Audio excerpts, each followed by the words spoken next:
제1장 잿빛 새벽 1980년 8월 전두환 정권의 사회정화운동의 일환으로 시행된 삼청교육대는 표면적으로는 사회부조리 세력을 계도한다는 명목이었으나 실상은 군사정권의 공포통치 수단이었다.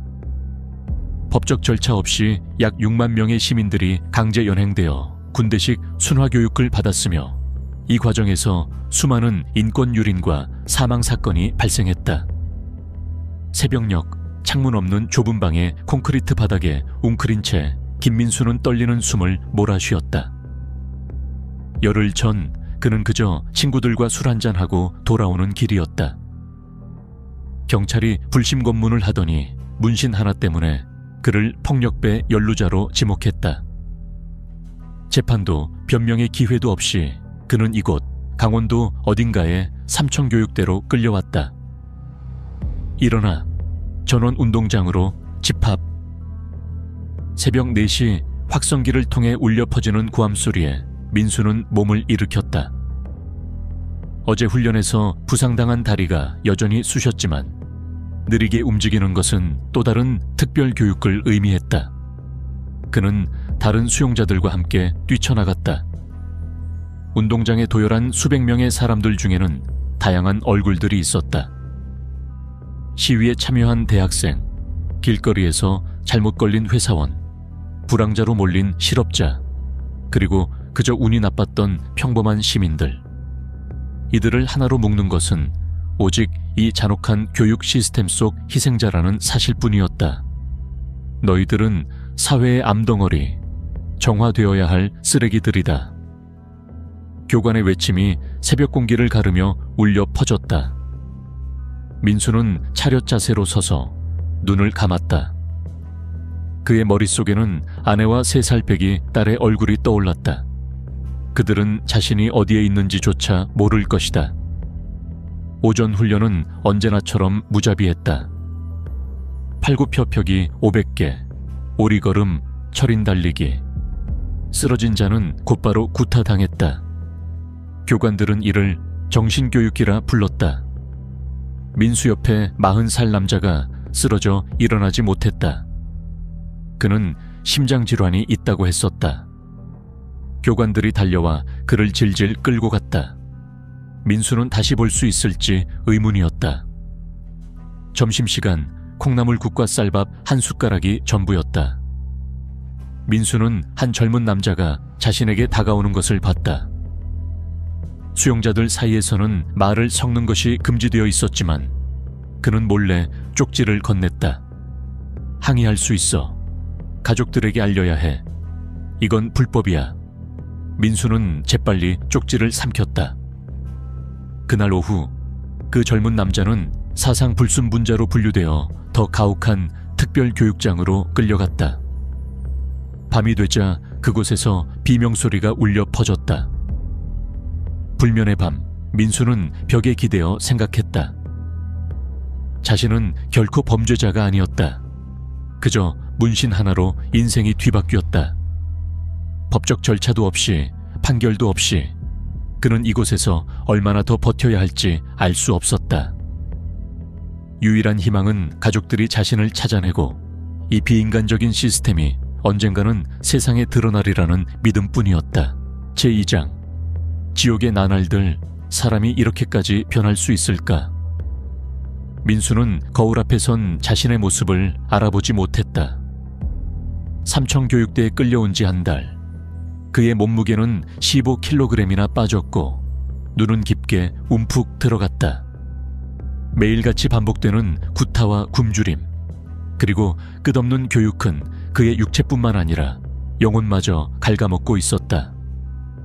오늘도 일과는 새벽 4시에 시작되었다. 민수의 소대는 산악행군 조였다. 60kg의 모래주머니를 메고 가파른 산길을 오르는 훈련이었다. 누구든 뒤처지면 특별지도가 기다리고 있었다. 그것은 곧 교관들의 집단 구타를 의미했다. 더 빨리, 이 사회의 쓰레기들아.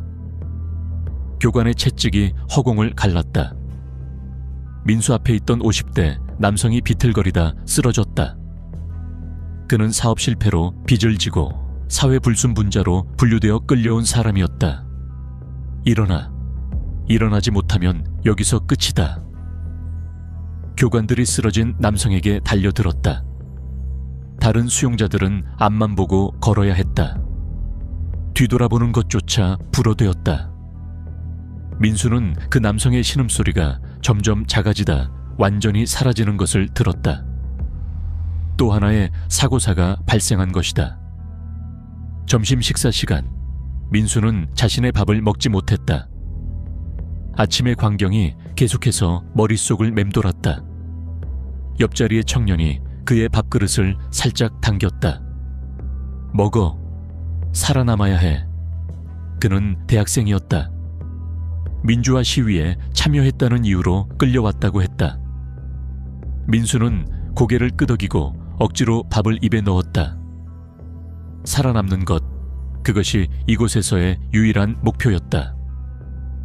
오후 교육시간, 수용자들은 좁은 강당에 모여 국가안보 영상을 시청했다. 북한의 위협, 사회 불순 세력의 위험성, 그리고 국가가 이들을 어떻게 처리해야 하는지에 대한 선전물이었다. 졸거나 집중하지 않는 모습이 발각되면 곧바로 체벌이 가해졌다.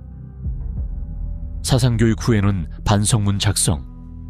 모두가 종이와 연필을 받았다. 나는 어떤 범죄를 저질렀으며 어떻게 교화되고 있는가라는 주제였다. 민수는 떨리는 손으로 펜을 쥐었다. 그는 아무런 범죄도 저지르지 않았지만 살아남기 위해서는 자백이 필요했다. 저는 불순한 생각을 가졌고 국가와 사회의 발전을 저해했습니다. 거짓된 반성문을 쓰면서 민수의 내면에서는 무언가가 조금씩 무너져 내렸다. 자존감, 정체성, 진실에 대한 그의 신념이 산산조각 나고 있었다. 밤이 깊어갈수록 막사에서는 여러 소리가 들려왔다. 누군가의 흐느낌, 악몽에 시달리는 사람의 중얼거림, 그리고 가끔씩 들려오는 자해 시도자들의 신음소리. 민수는 이불을 뒤집어 쓰고 귀를 막았다. 잠들기 전 그는 작은 비닐 조각을 꺼냈다. 그 안에는 아내와 딸의 사진이 있었다. 입소 당시 모든 개인 소지품은 압수되었지만 그는 이 작은 사진만큼은 숨겨왔다. 그것은 그를 지탱하는 유일한 희망이었다. 곧 돌아갈게. 민수는 사진 속 웃고 있는 가족들에게 속삭였다. 하지만 마음 깊은 곳에서는 의문이 들었다. 자신이 이곳에서 나갈 수 있을까? 나가더라도 예전의 자신으로 돌아갈 수 있을까? 민수가 모르는 사이 그의 아내는 이미 여러 관공서와 경찰서를 전전하며 남편의 행방을 수소문하고 있었다. 하지만 어디에서도 명확한 답변은 없었다. 국가안보와 사회정화라는 이름 아래 민수와 같은 수많은 사람들은 그저 사라져버린 존재가 되어가고 있었다. 제3장 잊혀진 진실. 1980년대 초 한국은 급격한 산업화와 경제성장의 이면에 정치적 억압과 인권 유린이 공존하던 시대였다. 5.18 광주 민주화 운동의 상처가 채 아물기도 전에 신군부는 사회정화라는 미명 아래 또 다른 형태의 국가폭력을 자행하고 있었다. 삼청교육대는 그 중심에 있었다. 언론은 통제되었고 정부는 삼청교육대의 실상을 불순분자 교화라는 포장으로 감추었다. 대부분의 시민들은 그 존재는 알았으나 그 안에서 벌어지는 참상에 대해서는 침묵했다. 공포가 사회를 지배하던 시절이었다. 민수는 그날 밤 마지막으로 본 대학생의 얼굴을 잊을 수 없었다. 도준영, 23세 법대생이었다. 전날 밤 그는 민수에게 자신의 경험을 기록해달라고 부탁했었다. 내일 특별교육장으로 끌려갈 것 같아. 도준영은 떨리는 목소리로 말했다. 내가 만약 돌아오지 못하면 이 이야기를 세상에 알려줘. 민수는 그날 밤 도준영이 준 작은 종이 조각을 주머니 깊숙이 숨겼다. 그 위에는 삼청교육대에서 그가 목격한 잔혹행위와 사망자들의 이름이 빼곡히 적혀 있었다. 그리고 다음 날 아침 예상대로 도준영은 특별교육을 위해 끌려갔다. 3일이 지났지만 그는 돌아오지 않았다. 그 자리에 새로운 수용자가 배정되었을 뿐이었다. 아무도 도준영에 대해 묻지 않았고 이야기하지도 않았다. 그는 그저 증발해버린 것처럼 사라졌다. 김민수, 사무실로 출두하라. 갑작스러운 호명에 민수는 움찔했다. 사무실 호출은 보통 2가지를 의미했다. 석방이거나 더 가혹한 처벌이거나. 그는 떨리는 다리로 사무실로 향했다. 사무실에는 낯선 민간인 한 명이 앉아 있었다.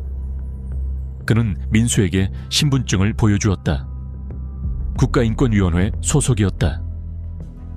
김민수 씨, 당신의 아내가 국가인권위에 진정서를 제출했습니다. 저희가 조사 중입니다. 민수의 눈에 눈물이 고였다. 아내가 자신을 포기하지 않았다는 사실만으로도 가슴이 벅차올랐다. 이게 합법적인 조사인가요? 민수는 조심스럽게 물었다. 아니요. 그 조사관은 낮은 목소리로 대답했다. 공식적으로는 이런 조사가 불가능합니다. 하지만 몇몇 언론과 시민단체에서 삼청교육대의 실상에 대한 제보를 받기 시작했습니다. 국제인권단체의 압력도 있고요. 민수는 주머니에서 도준영의 쪽지를 꺼냈다. 이것도 도움이 될까요? 조사관은 그 쪽지를 받아들고 빠르게 읽어 내려갔다. 그의 표정이 점점 굳어졌다.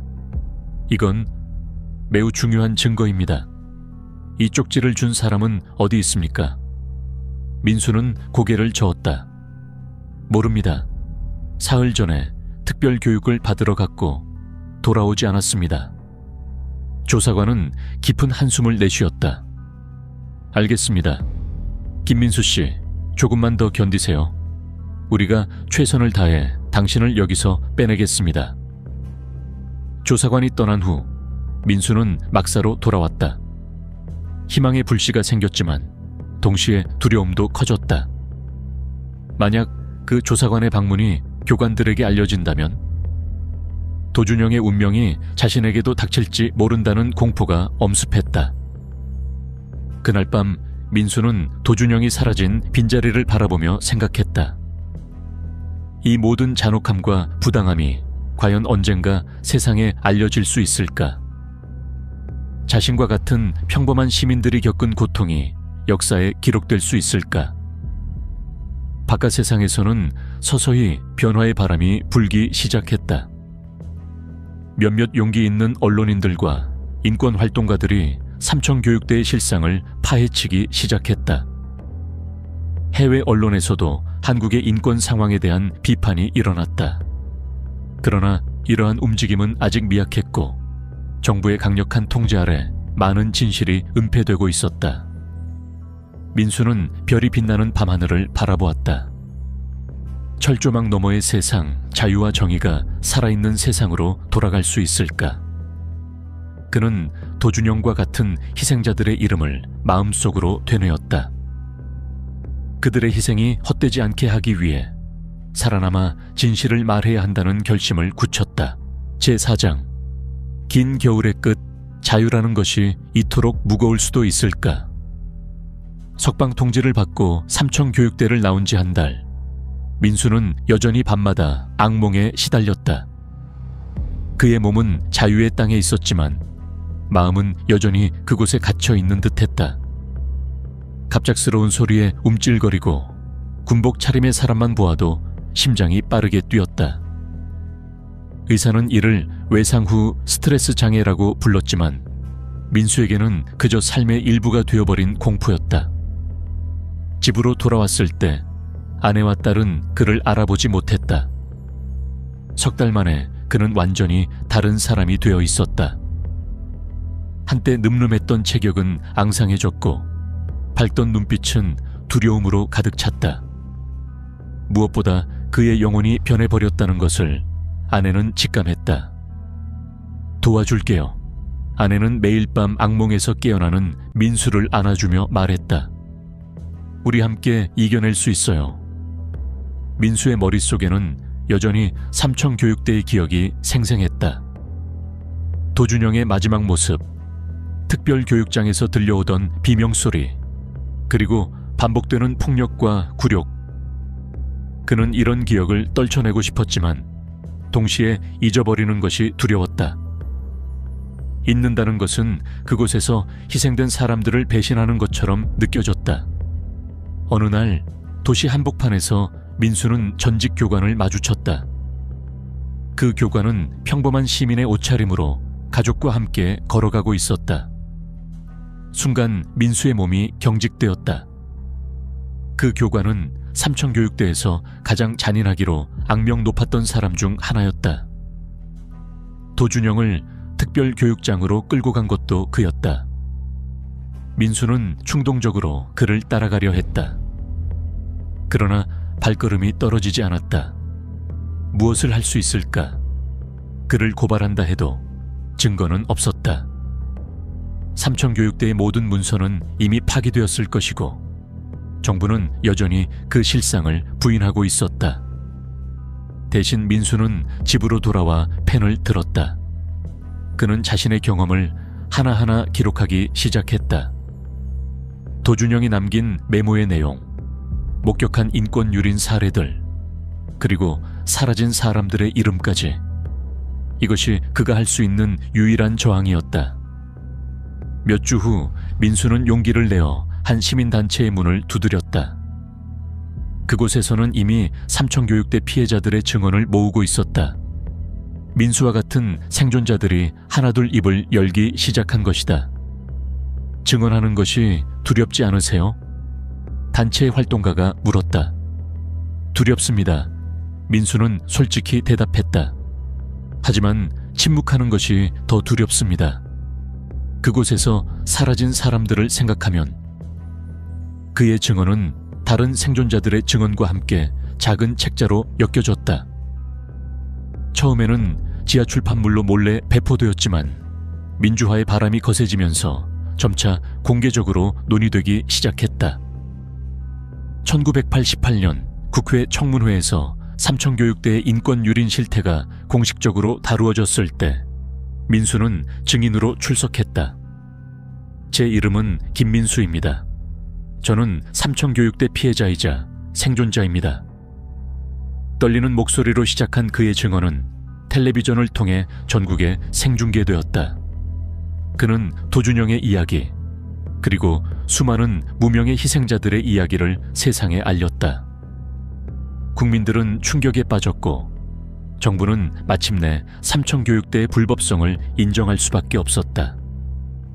그로부터 몇 년 후 2006년 국가는 공식적으로 삼청교육대 피해자들에게 사과하고 보상을 약속했다. 늦은 정의였지만 민수와 같은 생존자들에게는 그들의 고통이 역사에 기록되었다는 의미가 있었다. 민수의 딸은 자랐고 대학에서 인권법을 공부하기로 했다. 아버지의 이야기가 제게 가장 큰 교훈이었어요. 그녀는 말했다. 침묵하지 않는 용기, 그것이 정의를 지키는 첫걸음이라는 것을요. 가을의 어느 날 민수는 서울 도심에 세워진 작은 기념비를 찾았다. 그곳에는 삼청교육대에서 희생된 사람들의 이름이 새겨져 있었다. 그는 도준영의 이름을 찾아 손가락으로 천천히 쓰다듬었다. 우리는 기억합니다. 비석에는 그렇게 쓰여 있었다. 민수는 오랜만에 마음의 평화를 느꼈다. 삼청교육대의 겨울은 끝났지만 그 기억은 살아있었다. 그것은 역사의 교훈이자 미래 세대를 위한 경고였다. 그리고 민수는 이제 알고 있었다. 진실은 결코 영원히 침묵할 수 없다는 것을, 그리고 정의는 비록 더디더라도 반드시 그 길을 찾아간다는 것을. 남겨진 상처는 완전히 치유되지 않을지도 모른다. 하지만 민수와 같은 생존자들의 증언 덕분에 삼청교육대의 역사는 더 이상 잊혀진 어둠 속에 묻혀있지 않게 되었다. 그것은 한국 현대사의 한 페이지로, 그리고 인권과 민주주의의 소중함을 일깨우는 기억으로 남게 되었다.